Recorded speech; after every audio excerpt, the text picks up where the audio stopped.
Okay. So I'm very happy to welcome to Creatives in Conversation our featured creative, Seán Dwyer.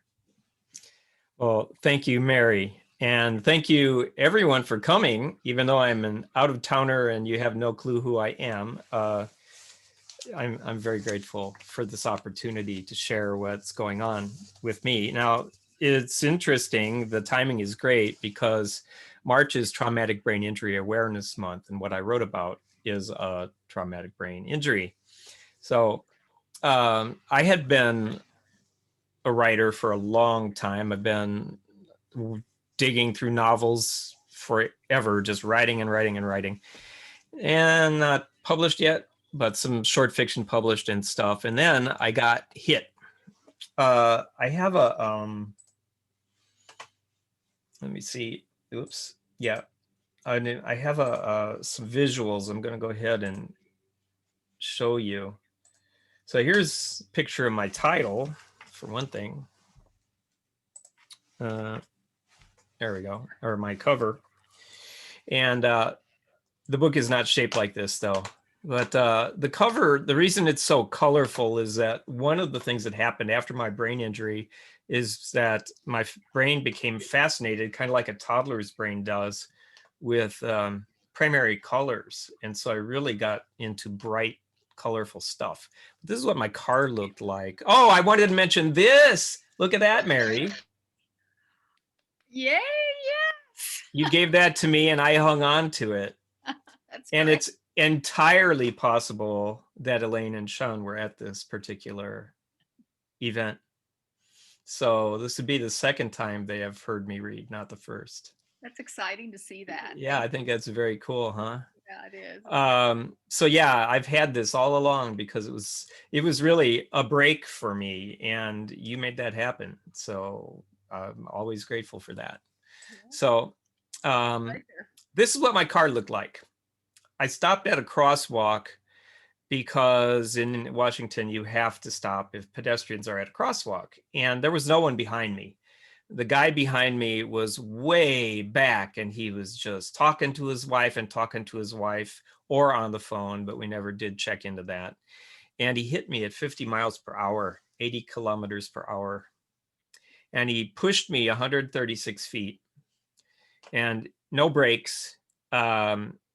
He didn't see me until the very last second. See here, it says I love Irish music. That's my bumper sticker. But so this car, there's other well, you can see that this really just went into me.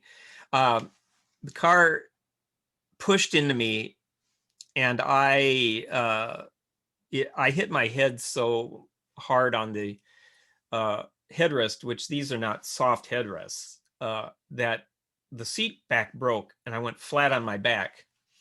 And then after that happened, the back seat got pushed under my seat and hit the headrest. And later on, I'll show a photo where it catapulted me upward. So I got hit going back and then hit going up. And I got two coup contra coup concussions within a couple of seconds. And my head bounced around a lot. And I rolled, as I said, 136 feet. I didn't even know that I went onto the sidewalk because I was unconscious for the moment. And but I got out of the car. My neck was sore, and that got bad pretty quickly. But I didn't know until the next day that I was starting to have cognitive issues, because you don't necessarily know that right away. I mean, if you are really, if you're put in a coma for a long time, you will know. But one of the things that I'd like to tell people is that if you are hit hard in the head, you should get checked out no matter what, even if you feel okay at the moment, because there's really no way of knowing if you are going to have trouble. Liam Neeson's wife, Natasha Richardson, fell and hit her head on a ski slope. 2 days later, she died because she didn't, it would have been hard to save her anyway, but she just ignored the headache at first because you just bonk your head, but she had a bad brain bleed. So the next bit, oh yeah. So this is kind of how I was reading at an open mic. Actually, this was, I was reading somebody else's work. We had done a round robin novel for National Novel Writing Month. And I was reading that. And this is one of the better pictures of me because I look like I'm enjoying myself. And I was. But then I got hit in January of 15. And by April, this is kind of what I look like. That's all the affect I had. Smile, Sean. I was pretty zonked almost all the time. There was not much left to my intellect at the time. I got my neck swelled so much that the next morning I could not lift my head off the pillow. I had to pick my head up and kind of roll off the side. I brought that up in the book. And when I got to the doctor and he said, well, I don't need to do I don't need to do a CT scan because if you had a brain bleed, you'd be dead already. That was comforting, right? I happened to go, I was still zombieing around town and I went to a happy hour with some colleagues. And one of them was a concussion, traumatic brain injury expert in sports. And so he said, Sean, dude, you need to, go shut your eyes for a week and lie down.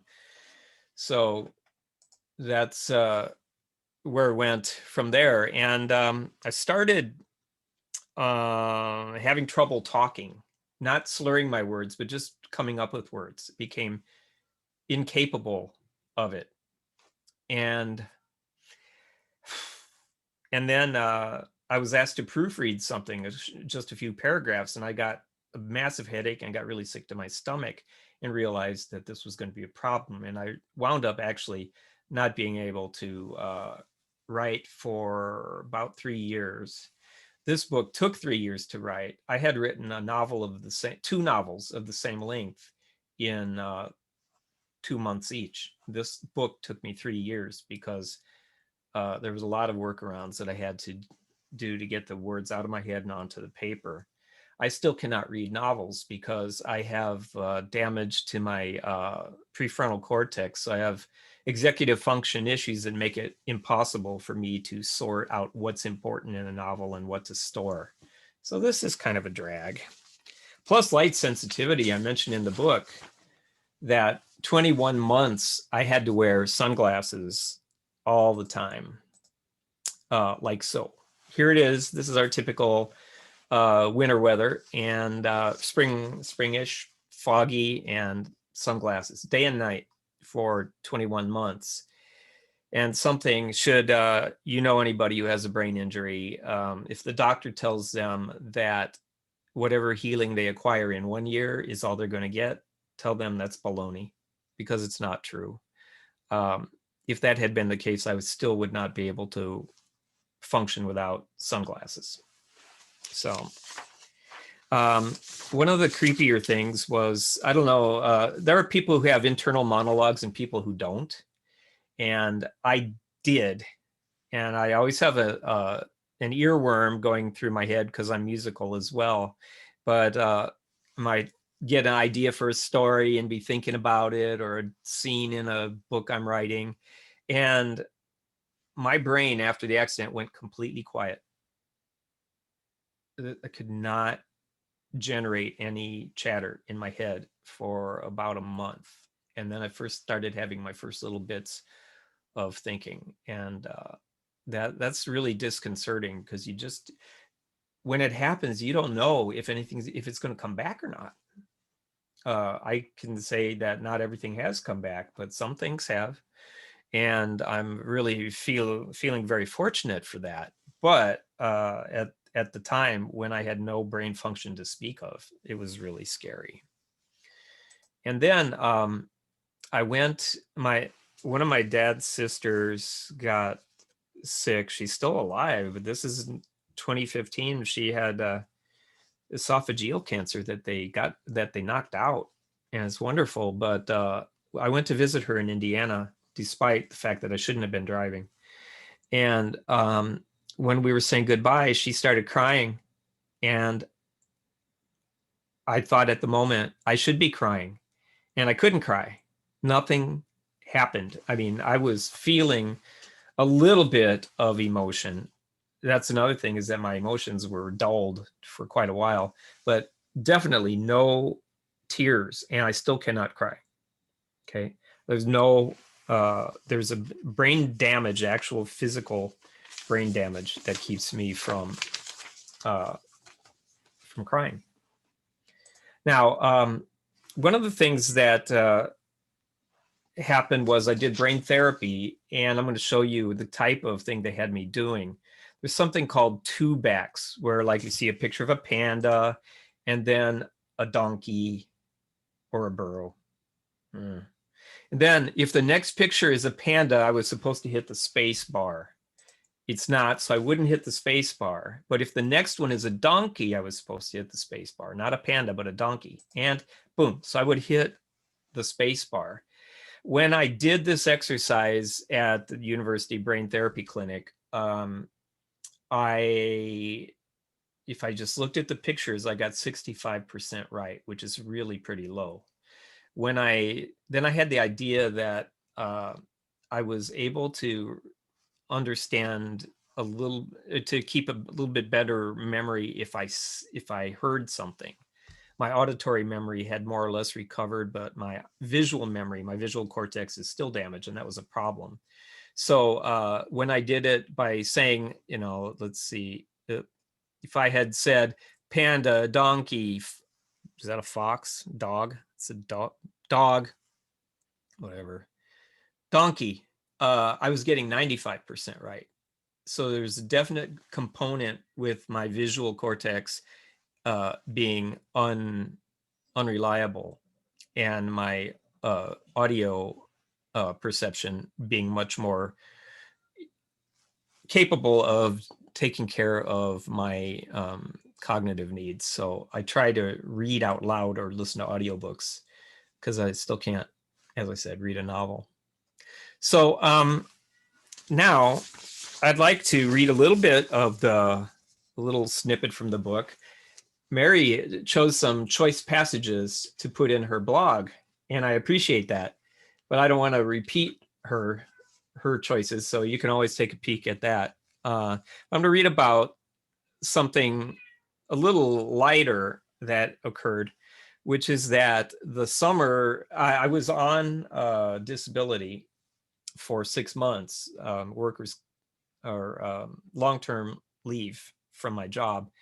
And my wife, Maureen, made a joke that she saw on Craigslist that the local semi-pro college baseball summer league team was looking for a mascot. She said, yeah, there is something you could do. You could be a mascot, because it couldn't do anything else.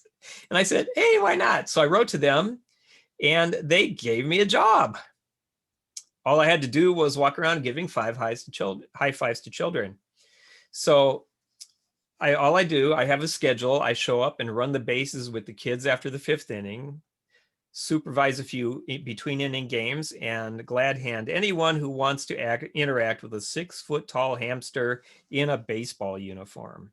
When people start yelling Dinger, which was my name for the Bellingham Bells mascot, I have to remember they're talking to me. For my first game, I'm reading now from compressed book version. For my first game, the sky is overcast, so it's not particularly warm. Even so, I heat up quickly. Over the first 3 innings, I guzzle my water. I go in search of a refill, and I contemplate buying a beer and pouring it into my water bottle. We reach the 5th inning, and the clouds are getting lower, heavier, and darker. There's a sense of impending baseball doom. The Walla Walla sweets, sweet onions, because that's what they grow in Walla Walla, is onions. They bat in the top of the 5th. Then come some scattered raindrops, followed by a solid downpour. The umpire halts the game. Dinger faces a conundrum. What does a mascot do when there is no game to cheer on?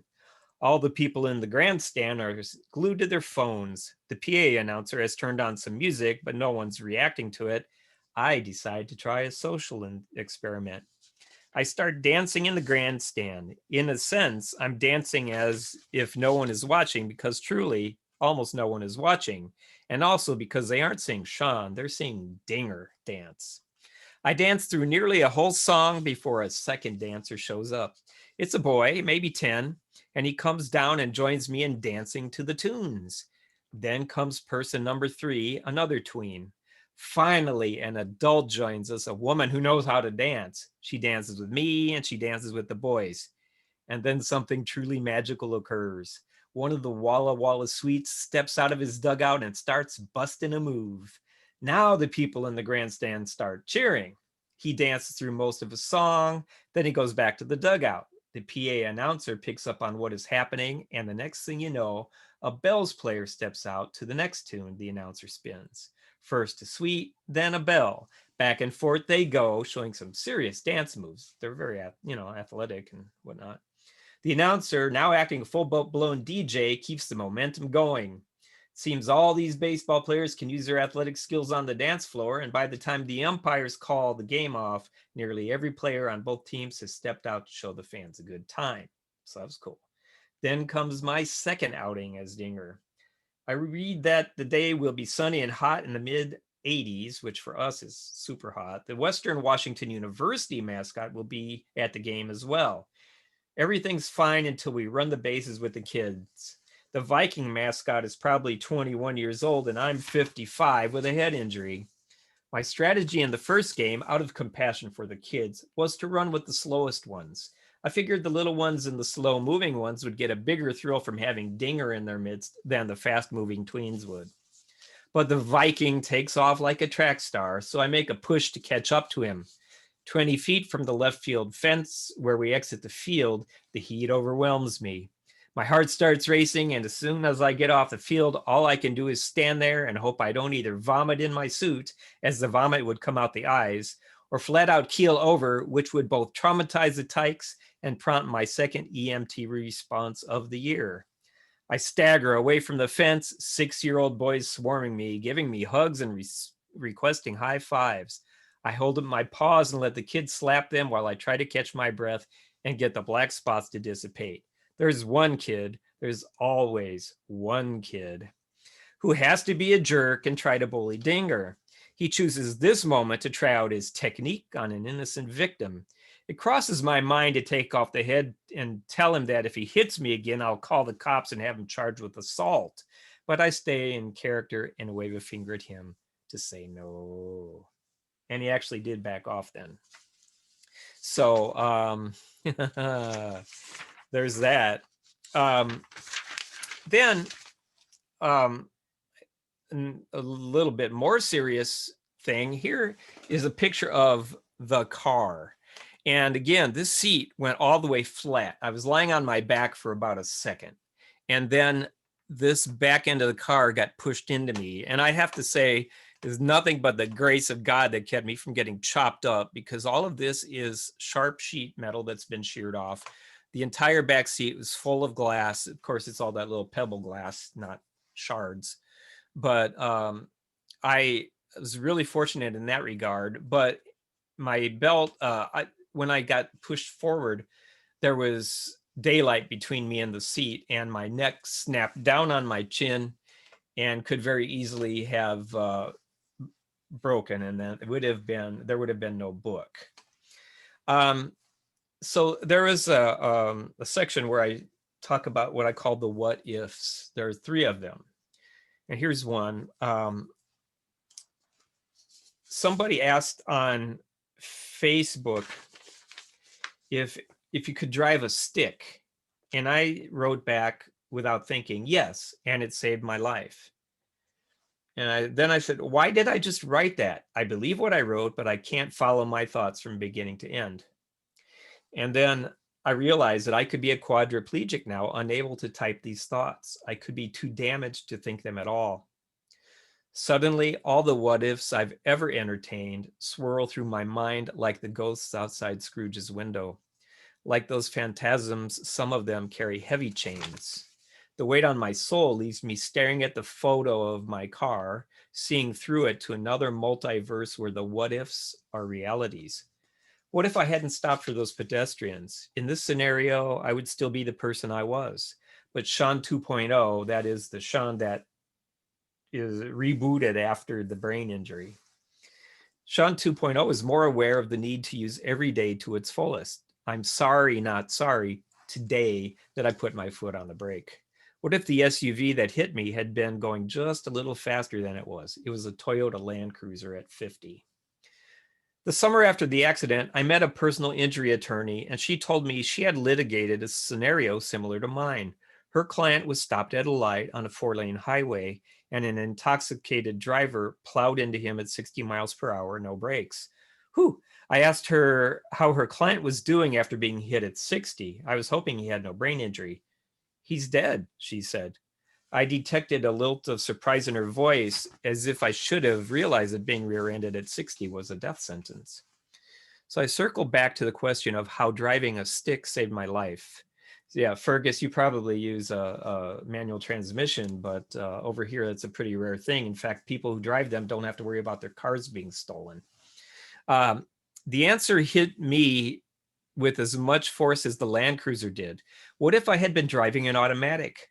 When I stopped, I put my car in neutral and took my foot off the clutch. The bumper of the Land Cruiser plowed into me and through my trunk hard enough to roll me 136 feet. If I had been driving an automatic, or if I'd had my car in gear, the transmission would have locked the wheels in place. That long, slow roll, most of which I spent lying unconscious, absorbed most of the force. The disengaged transmission was the key to my survival. I stare at my screen, trying to comprehend how significant one tiny fork taken in the path of my life has turned out to be. A decision I made in May 2003 to buy a 5-speed Civic instead of an automatic saved my life on January 29th, 2015. I think about time paradoxes and parallel universes described in theories of quantum physics. I nearly bought a green automatic Civic, but the salesman said he could get me a better financing deal on the black 5-speed. Did a merciful God put the salesman in my path so I would survive this accident 12 years later? I want to scream, when will this end? I want to break down in tears and let go of nightmares and what ifs. What if I could cry, really shed tears, have some catharsis? I don't know. I can't even remember what catharsis is like. So the story leads through me going back to school. And the very first day of school, in the fall of 2015, after 6 months off, I thought I had a 9 o'clock Spanish 101 class to teach. I actually had an 8:30 Spanish 104 class to teach. So I got to class about 3 minutes late because I happened to look at the syllabus and realized that I had messed up on that. So I had to lie to my students the very first time I saw them and say that I had been stopped in the hallway to talk to somebody. And then let's see. I want to give a shout out to my nurse. This is Sophie. She's mentioned a lot in the book because when I came home incapacitated, this kitty did nothing but hang with me from that moment on. She used to come and sit on my lap like this, but she'd go wander off when she had stuff to do. But whenever I sat on the couch, which was a lot of the time, she was glued to me the entire time. She knew something was different, something was wrong, and she very graciously gave of herself. So this is the kitty. And she unfortunately got breast cancer and died before the story ends. So, but this is the girl who really helped a ton in my recovery. Now, I wanted to talk about the genesis of the book. When I was first injured, after a couple of weeks, and I was like, wow, this is just so creepy and so funky, because like I had to go to a doctor and I had to take a bus. I called the bus people and said, what bus do I take to get to the hospital? And they told me. And by the time I walked to the bus stop and took the bus toward downtown, I had forgotten what bus I needed to take. So I talked to the bus driver and I said, what what bus do I take to get to the hospital? And he said, that number 4 over there that says hospital, that's what you take. And that left me feeling really inadequate because I went on to explain that I had a head injury and I'm not really stupid.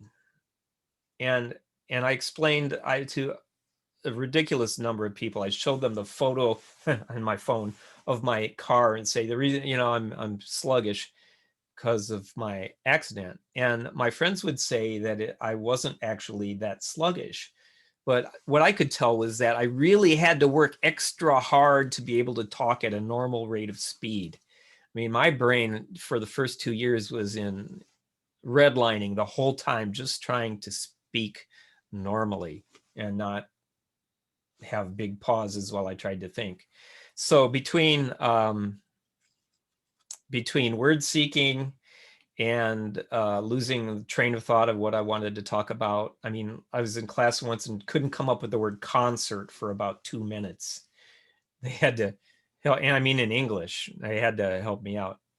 So when I first started writing the book, I started working with a writing coach named Cami Ostman, and she has a program called the Narrative Project. And we decided that I wouldn't be able to write as fast as everybody else, not by a long shot. And but one of the things that we did was there was a weekend retreat, and she had somebody in to have us do collage.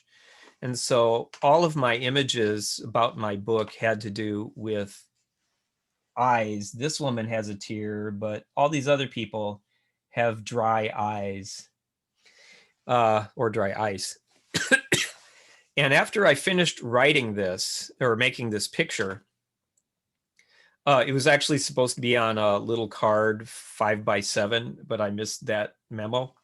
So as I had this great big thing here, which is about 2 feet wide. And when I got done, I didn't have a title for my book, but somehow I wrote A Quest for Tears on it. And after I wrote that, I realized that was my title.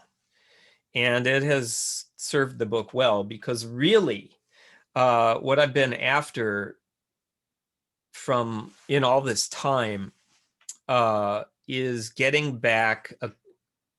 I think it's more important to me to be able to go to a funeral and cry than to be able to read a novel on paper. My sister got breast cancer and is cured, is cancer-free for now 5 years. My aunt, I had a niece at 21 drowned just in 2019. And I go to these places, everybody's crying, and I can't, and I feel left out. I feel like I'm disrespecting the circumstances to some degree. And it's really not any fun to have lost that. I also lost my sense of smell, not because of COVID, but because when your head smashes into your olfactory bulb, your brain does, and then it pulls back, it pulls fibers out of there. So you get first damage and then you rip it apart, and you no longer have a connection between your olfactory bulbs and your brain. And so I probably will never have a good sense of smell again. I have a few fibers left because I can smell peppermint and oranges, but I can't smell garbage. I can't smell burning food. There you go. So life is different, and I am Seán 2.0 because the Seán I was is really separate from the Seán I am. I have different abilities now. So in some ways I have stronger abilities because I am really determined to get all the writing done that I can in what's left of my life, as opposed to, I'll just get some books done here, write a chapter this week, write a chapter next month. Not anymore. Even though it's harder for me to write, I'm more productive now, and I've gotten a lot more published. So that is basically the gist of what's going on in my story. Oh, I did have a band named Absinthe. It was really fun. Yeah, it was cool. Oh, so there are questions that I didn't know about. Let's see, should I? do these now. Well, anyway.